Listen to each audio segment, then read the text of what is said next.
추석 연휴를 마치는 이번 주부터 이른바 검언유착 의혹으로 불렸던 채널A 전 기자의 강요미수 사건 재판이 본격화합니다. 피해 당사자와 의혹 제보자 등 핵심 당사자들이 모두 재판에 증인으로 나올 예정이어서 어떤 증언을 할지 관심이 집중되고 있습니다. 강희경 기자입니다.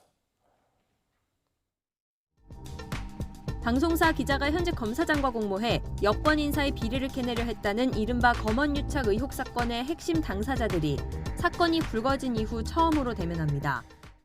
오는 6일 열리는 이동재 전 채널A 기자의 강요미수 혐의 재판에 이철 전 밸류인베스트코리아 대표가 증인으로 서게 된 겁니다.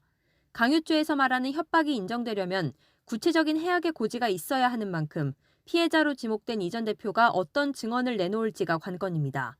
검찰은 이 전 대표를 상대로 이 전 기자로부터 취재 관련 얘기를 전해 듣고 실제 얼마나 공포심을 느꼈는지를 입증하는 데 주력할 것으로 보입니다.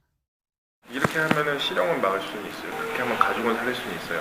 그럼 가족을 어떻게 살릴 것이냐, 그 부분은 이제 잘 조율을 해야죠. 이에 대해 변호인 측은 이 전 기자가 해악이 아닌 이익을 고지했고 발언이 여러 사람을 거쳐 전달돼 죄 자체가 성립할 수 없다고 반박할 전망입니다. 오히려 이 전 대표 측이 방송사를 동원해 몰래카메라로 함정을 판 정황 등을 강조할 것으로 보입니다. 증언 간에 모순점이 없는지 저희가 잘 밝힐 예정입니다. 협박 내용이 전달됐다고 주장하니까 과연 어떤 내용으로 정확히 전달됐는지도. 구치소에 있던 이 전 대표에게 이 전 기자의 말을 차례로 전달한 제보자 지모 씨와 이모 변호사도 증인으로 나옵니다. 특히 지 씨는 이 전 기자와 직접 만난 사람이어서 대화 당시의 구체적인 정황이 언급될 것으로 보입니다.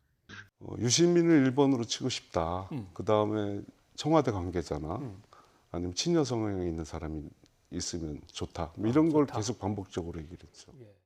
이후 재판에는 이 전 대표의 밸류인베스트코리아 직원들이 증인으로 나와 검찰 조사를 받을 당시 신라젠 수사가 어떻게 진행됐는지 등에 대해 증언할 예정입니다. 재판은 두 차례의 증인 신문 뒤 사실상 마무리 단계로 접어들 것으로 보입니다. 이번 주 재판이 가장 중요한 대목인 만큼 유리한 증언을 끌어내기 위한 양측의 치열한 공방이 예상됩니다. YTN 강희경입니다.